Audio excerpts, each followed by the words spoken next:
पंतप्रधान नरेंद्र मोदी यांच्या हस्ते उरण नेरूळ रेल्वे सेवेचा शुभारंभ करण्यात आला। गेल्या अनेक वर्षापासून उरणकर रेल्वेच्या प्रतीक्षेत होते। आता ही रेल्वे सेवा सुरू झाल्यामुळे प्रवाशांमधून समाधान व्यक्त होत आहे। पंतप्रधान मोदी यांच्या हस्ते न्हावा शिवडी अटल सेतूचे उद्घाटन झाले। त्यानंतर उलवा येथून उरण नेरूळ रेल्वेला पंतप्रधानांनी झेंडा दाखवला। रेल्वे उरण येथून नेरूळला रवाना झाली।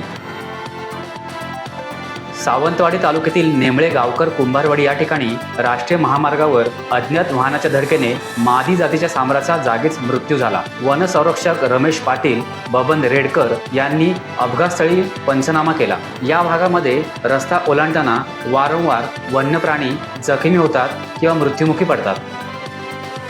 वैभववाडी नगरपंचायतीचे सत्ताधारी जनतेच्या हितापेक्षा ठेकेदारांचे हितच जास्त जोपासतात। वॉर्ड क्रमांक 14, 15, 16 आणि 17 मध्ये गेल्या 2 वर्षात केवळ 2च कामे झाली। त्यानंतर एकही काम झाले नाही। पाण्यासाठी 50 लाख रुपये खर्च करून अद्यापही जनतेला पाणी मिळालेले नाही। त्यामुळे हा खर्च गेला कुठे, अशा अनेक विषयांवर शिवसेना उद्धव बाळासाहेब ठाकरे गटाचे नगरसेवक रणजित तावडे यांनी सत्ताधाऱ्यांवर आरोप केले।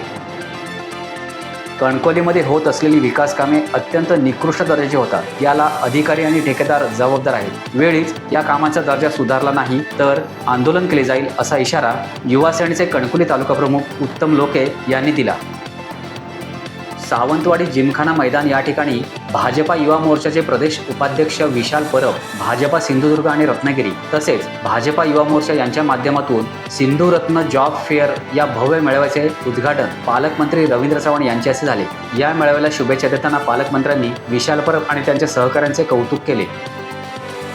लांजा तालुक्यातील आडवली रेल्वे स्टेशनवर आरक्षणाची सुविधा नसल्याने हजारो प्रवाशांची गैरसोय होत आहे। त्यामुळे हे आरक्षण आडवली रेल्वे स्टेशनवर सुरू करण्यात यावे अशी मागणी ठाकरे गटाच्या वतीने करण्यात आली। याबाबत आडवली रेल्वे स्टेशन मास्तरांना नुकतेच निवेदन सादर करण्यात आले।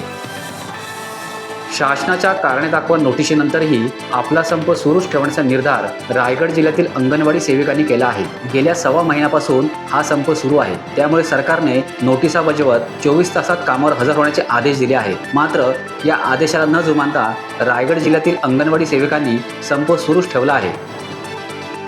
महाड तालुक्यातील न्यू इंग्लिश स्कूल वलंग या शाळेत हायकल कंपनीने बायसिकल लायब्ररी प्रोजेक्ट सुरू केला आहे। शाळेत येणाऱ्या आदिवासी कुटुंबातील मुलांची गैरसोय दूर व्हावी यासाठी या प्रकल्पांतर्गत शाळेला 59 सायकली सुपूर्द करण्यात आल्या। यावेळी संस्थेचे पदाधिकारी, कंपनीचे पदाधिकारी, पालक आणि विद्यार्थी मोठ्या संख्येने उपस्थित होते। कर्नाटकमध्ये झालेल्या 28व्या राष्ट्रीय रोड सायकलिंग अजिंक्यपद स्पर्धेत खारघरची सुकन्या स्नेहल शत्रुघ्न माळी ही भारतात तिसरी आली आहे। तिने 18 वर्षे वयोगटात 60 किलोमीटर सायकलिंग स्पर्धेत यश मिळवले। त्याचप्रमाणे 30 kilometre road team time trial या स्पर्धेतही ती भारतातून तिसरी आली आहे। तिला 2 ब्रॉन्झ पदक मिळाली। शिंदे गटात असलेले गद्दार हे बाजार बोंडगे आहेत। त्यांना राजकीय अस्तित्व, आर्थिक वैभव, नावलौकिक शिवसेनेमुळे मिळाला। आपल्या जन्मदात्या राजकीय आईचीच हत्या केली आहे, अशी टीका खासदार विनायक राऊत यांनी रत्नागिरीत पत्रकारांशी बोलताना केली।